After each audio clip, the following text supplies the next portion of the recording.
esse vídeo é de classificação livre e de acesso a todos. Nas últimas décadas, os professores do ensino superior têm procurado maneiras de inovação para com seu ensino em sala de aula. Por conta disso, esses educadores passam a ter uma atitude inovadora em seu método de ensino, buscando repensar e reavaliar os instrumentos que normalmente são utilizados em seu trabalho. Pensando nisso, iremos discutir nesse vídeo sobre as inovações educacionais propostas na segunda parte do livro Tempos de Cybercultura.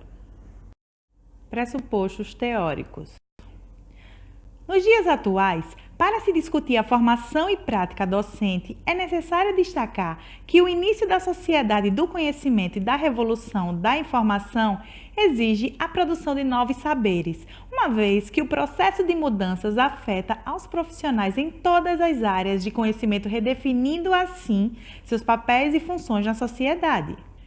Nesse novo cenário, os profissionais devem ser autônomos, saber tomar decisões, trabalhar em grupo, partilhar suas conquistas e estar em constante formação, além de vivenciar um processo de habilidades e conhecimentos, buscando uma formação que possibilite, além do domínio do conteúdo que ensina, a compreensão de sua importância para o ser social e da escola na produção e socialização de novos saberes.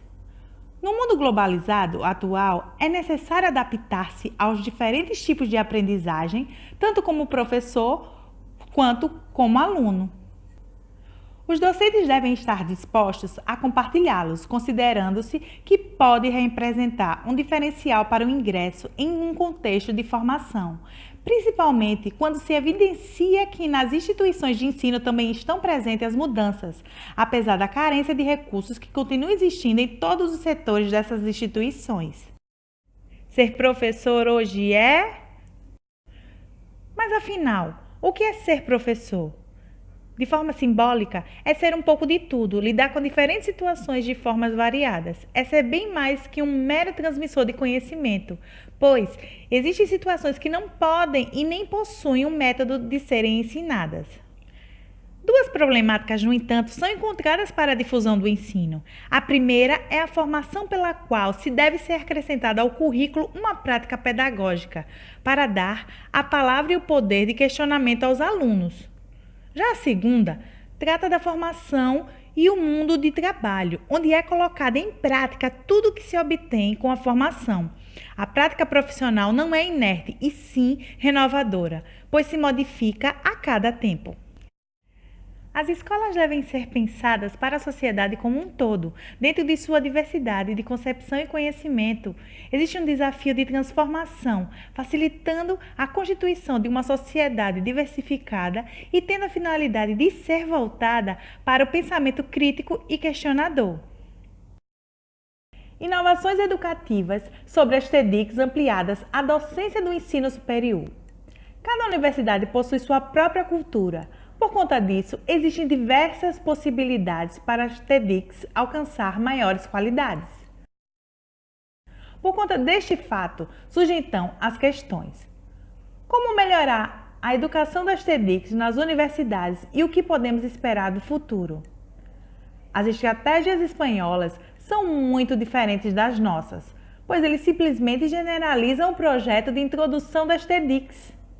Para Cebrián, são postas a partir de criações, direções e serviços específicos para a introdução das tecnologias nas universidades, criando apoio que inclui todas as competências de TEDx. Vantagens desse tipo de proposta de formação de professores. Alguns aspectos são importantes e devem ser destacados, como a responsabilidade da investigação e docência que busque laços de conexão entre as diversas áreas, a aprendizagem e a reflexão sobre as diferentes possibilidades de aprendizagem com a inclusão das TEDx, discussão sobre a gestão e a organização dos recursos para o ensino, prevendo possíveis problemas e ou limitações do ensino com as TEDx, formação permanente dos docentes universitários, o programa de avaliação docente, o critério para melhorar os diversos serviços para os alunos e função dos tutores. A formação dos professores na contemporaneidade abre uma discussão sobre a educação e a crise de paradigmas numa concepção inovadora, que requer uma livre vontade do professor, uma instituição disposta a oferecer assessoramento e recursos, serviços de apoio gradual, reflexão e renovação na prática, interesse do próprio professor e dos alunos de intervir na realidade, abertura à diversidade de realidades que devem ser reflexivas e adaptadas às circunstâncias e à diversidade de estratégias, o oferecimento de espaços, meios de consulta, intercâmbios e difusão do conhecimento pedagógico, também a atenção centrada nos projetos dos docentes de investigação sobre a prática com as inovações e as formações diversas em estratégias, serviços e temáticas. Planos de ação na formação de professores de uma concepção inovadora. Um plano de formação que não pode se sustentar sem outros serviços correlatos que ajudem no desenvolvimento da difusão, atenção personalizada e avaliação do processo e do serviço de informação permanente e atualizada do uso dos TEDx. Um plano de formação que possibilite aos docentes uma troca sobre suas práticas, favorecendo o intercâmbio de experiências de reflexões sobre sua prática.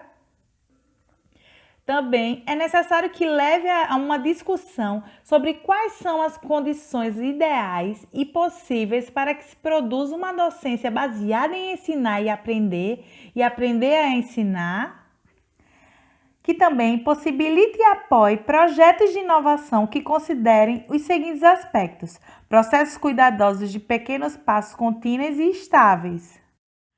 Visão da docência como uma atitude de aprendizagem ao longo da carreira docente. Valorização das pequenas ações de sucesso. Ambientes virtuais. A inovação educativa nas universidades depende, em grande parte, da forma como os atores educativos definem, interpretam e filtram os caminhos propostos e de como devem entrar em cena todos os integrantes e recursos da comunidade educativa, educandos, docentes, materiais e contextos educativos, instrumentos tecnológicos, etc., tendo como base os docentes como atitude positiva para o processo de inovação, ou seja, pessoas criativas, observadoras e estratégicas visando alcançar objetivos educacionais propostos.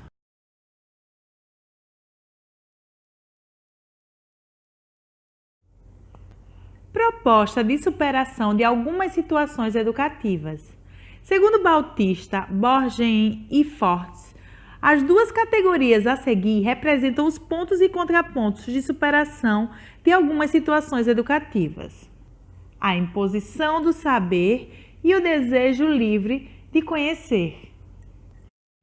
Em relação à imposição do saber, podemos citar alguns pontos, como as diferenças e resistências entre alunos e professores, a aplicação de receitas de aprendizagem, a ação pedagógica subordinada à tecnologia, discussão unidirecional, dicotomia teórica e prática, pensar na formação do amanhã sem desfrutar do momento presente e normas e hierarquias.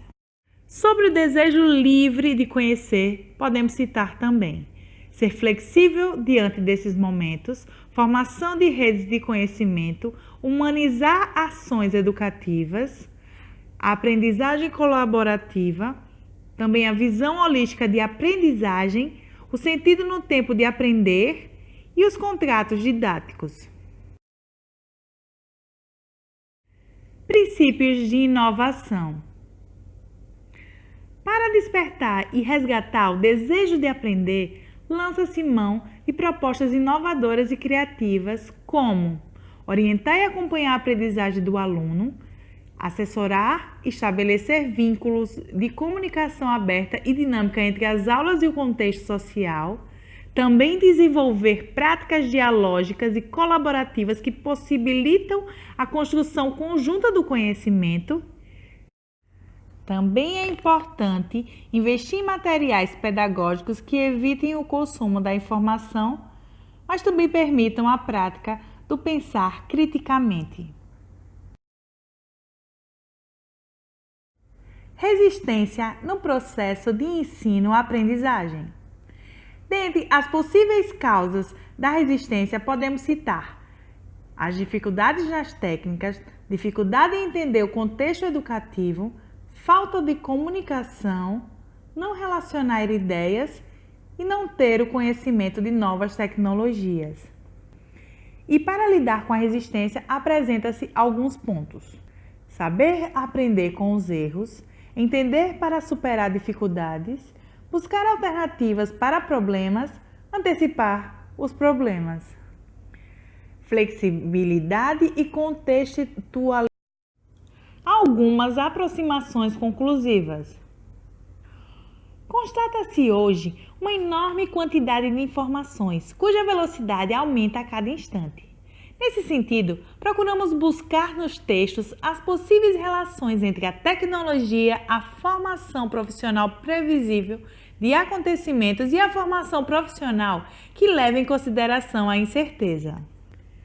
Alguns tópicos reflexivos são o currículo, os cursos de formação de professores, a mobilidade profissional, o contexto das universidades, o volume de informações, a organização do trabalho e a formação centrada na escola. Como Freire ensinou em seus escritos, a tarefa libertadora do educador consiste no compromisso em assumir suas crenças na autonomia, crescimento e liberdade dos sujeitos que interagem em uma determinada situação educativa, no que se refere à formação do educador.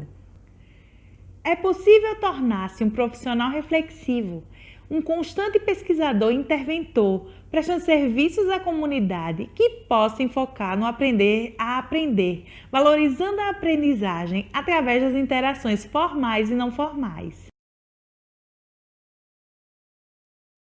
Se você gostou, dá um like e não esquece de se inscrever